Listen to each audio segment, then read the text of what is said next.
it's nice to meet you. Welcome to the heart of MASH, Dr. Harper. It might look small, but it's got everything we need. You'll even get used to the chaos, noise, and smell, and even the adrenaline. It's a lot to take in. I can't believe how mobile it is. I was expecting something more permanent. Oh, this is nothing. The surgical building is only 12 feet by 5 feet deep, dug right into the ground by the corpse bin. It keeps us out of the line of fire, just a little extra insurance. Whoa. And the wounded soldiers, how do we treat them? What kind of injuries do we see the most? Well, you're going to see a little bit of everything. Chest wounds, abdominal injuries, and occasional bullets to the head. Right as we get them, we have to stabilize them fast. Some of the injuries are pretty horrific, but we get them to the surgery quickly. You know, in the field, we're usually unarmed. Just a red cross on our helmets for protection. Go, go, go, go! But the real danger is when we're getting them from the front lines. That's right. Sometimes it's just us, a jeep, and a litter. We pick them up directly, 300 yards from the front. Then we take them back to the aid station. The ones with severe injuries, they get transferred to a larger hospital. So it's a bit like a battlefield, no time to waste? Exactly. We're always on the move, fighting the clock and the enemy. But once we have them here, we deal with the diseases that come with war. Malaria, dysentery, gonorrhea, even respiratory diseases. You'll be surprised how quickly you'll start treating all of them, especially with the antibiotics we have. What kind of treatments do you use for this? Here.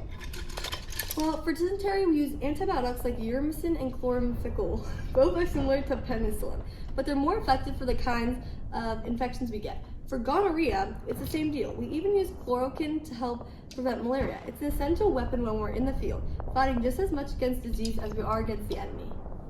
Chloroquine? Excuse me. That's to fight malaria, right? Yeah, if you're listening, every soldier gets it, just as a preventative. You learn to keep an eye on things like that. Disease is as big as a threat as a wound is. How do you handle surgeries in these conditions? Well, surgery is intense here. The place is small, but it gets the job done. We've got 6 surgeons, ideally, 10 other medical specialists, and 12 nurses. Look over here. This is the surgery going on. You'll be on your feet sometimes for hours, but we have to work fast. You need to be ready to operate on chest wounds, abdominal wounds, all kinds of things. You learn quickly here, especially since we don't exactly get proper training from the military. I can't imagine what it must be like. How do you handle the pressure? Well, you'll have to rely on your instincts. At first, it's a lot of guesswork, just getting used to the speed, the stakes, but eventually you'll see the bigger picture. You'll get through it trusting your team, and you'll see every soldier you save. That's the payoff. We're heading over now. Come on, we have to go to the Jeep.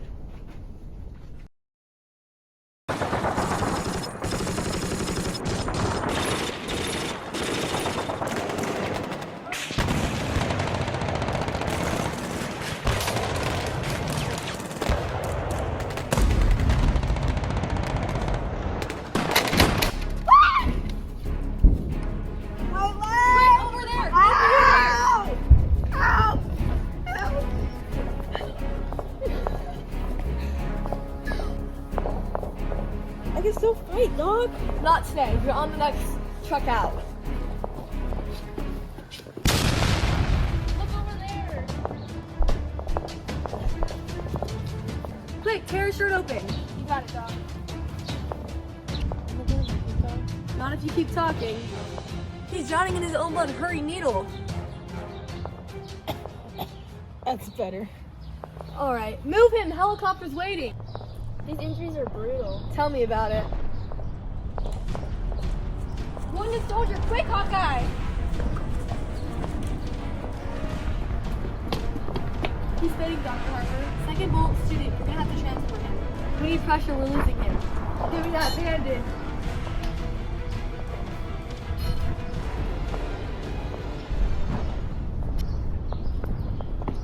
He's not dying today. Chopper's here. Hurry, let's pick him up.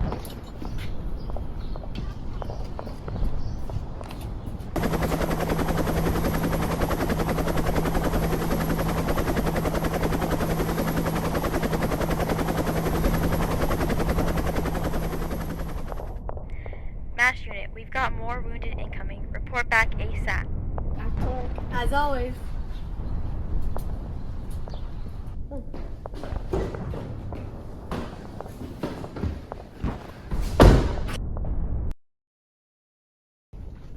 Sir, incoming wounded soldier from the front lines. Looks bad. Of course it's bad, Dr. Harper. It's the front lines. Bring the soldier to the table. Stop the chit chat.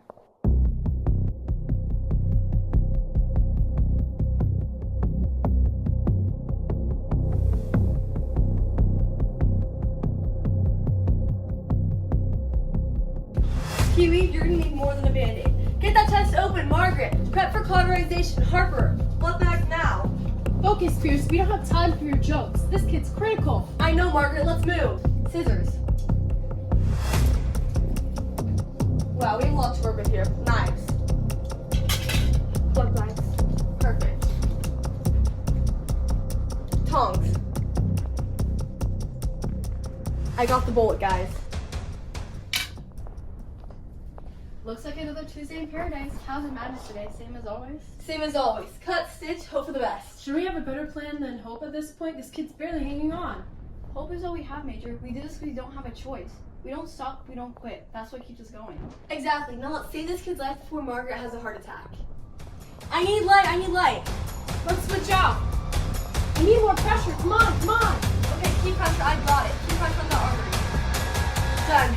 He's stable for now. Good work, Pierce. We almost lost him. That kid's gonna need more stitches and medicine. He has demons now. We all do, Sid. We all do. Hey, Pee-wee, you're in MASH. You just been through surgery. How do you feel? I'm alright, Doc. Yeah, you've been through a lot, but you're in good hands here. You'll heal. And if you need a distraction, I'm your guy. You won't find a better entertainer in the whole camp. Don't listen to him. You need rest. You've been through enough. You're lucky, kid. You got a second chance. Don't waste it. There's no guarantee you'll get another one. Thanks, Doc. Sometimes it's not about the medicine. It's the people around us. You guys ever wonder how we make it through every day, day after day? No rest, no time to think. Just cut, stitch, pray we make it through. Sometimes, Hawkeye, we're just holding the line. Surgeons like us, we barely get a moment to breathe. These days when the adrenaline gets to us through, but it doesn't change the fact that we're working against the clock. You save one, and then the rest comes in. And you're doing it with nothing but just hopes in your hands. We're unprepared. Training wasn't enough. They throw us into the front lines with a few basic skills and expect a miracle. We do what we can, but sometimes it's just not enough. We're not prepared for this kind of madness. We're saving lives, sure, but we're also running on fumes. There's only so much you can do before you break. We break all the time, physically, mentally. We're not machines, but we have to keep going. We don't have a choice. You can't stop because there's always another patient, another life to save. But the toll it takes on us, on our minds, it's something you can't fix. And the thought of what happens next, that's what haunts us. We're doing the best we can, but it never feels like enough.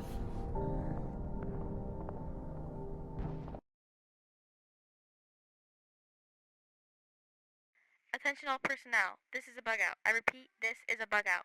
We are moving out in 6 hours, everyone. You know the drill. Pack everything you can, leave nothing behind. Move with speed and efficiency. We're keeping close to the front lines. We'll be operating again in 4 hours, or we're not doing our job. Hawkeye, the Chinese are advancing. Colonel just gave orders to bug out. We have 6 hours before we need to move to our new location. 6 hours sounds like a luxury. Most of the time it's 6 minutes. We'd be lucky if we can get the patients out before the front lines are on top of us. We've done it before, we can do it again. We've moved this unit like, what, 7 times in the last 5 months? It's like we're living out of a suitcase that's constantly on fire. Go help move those patients. This is fun again. You know the procedure. Move the patients, load the vehicles, and if the vehicle burns down, we burn the dang thing. And we're always moving forward or backwards, depending on how the battle's going. There's no stability here. Time's up. Get to the trucks, all of you. We need to get moving now. We gotta get those stretchers loaded before we're sitting back. Never thought being a surgeon would be this hard, but this takes the cake. You learn to adapt. It's not the battlefield we train for. You take what you get. At least we're better at packing than most people, with a 6-hour notice and we're ready to roll. It's all about practice, Margaret. Practice and a little bit of madness. Besides, when you're moving thousands of patients, you either get efficient or you get overwhelmed.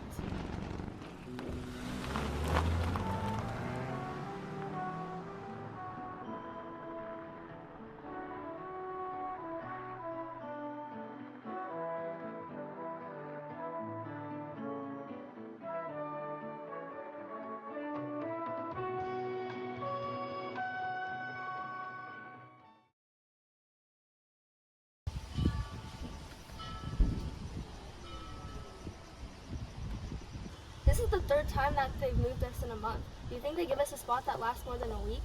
That would require planning, and let's face it, the Army's allergic to that. We lost 2 crates of morphine in the rush to evacuate. We're running low on bandages, plasma, and grape. Half our surgical instruments are gone. Hey, at least we didn't forget the cloth this time. Move, we don't have all night. Get those surgical tables inside before they freeze. I can't feel my hands. If it gets any colder, I'll be performing surgery with ice picks. You'll get used to it. Keep your hands moving or they'll go numb. Think we'll stay here longer than a week this time, Lieutenant? Wouldn't bet on it, but we'll work like we will. That's only close. Welcome to the front lines, Dr. Harper. Incoming fire, get down!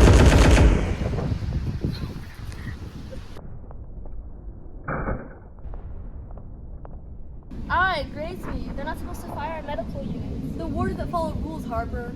Is everyone okay? Everyone, get back to work. It's so cold, I can't feel my arm. They're here, Dr. Harper. Grab your tent and start operating. But the tents aren't even ready yet. It's ready enough, start operating. His arm. It's frozen solid. We're too late to save it. Then save the rest of him, focus.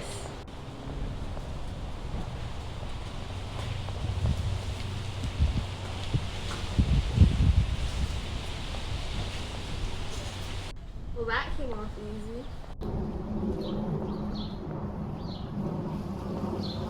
I don't know how you guys do this. You just do, because out here, it's about being a hero. It's about giving them a chance to get home. And as long as we keep moving, and as long as we keep working, we give them that chance.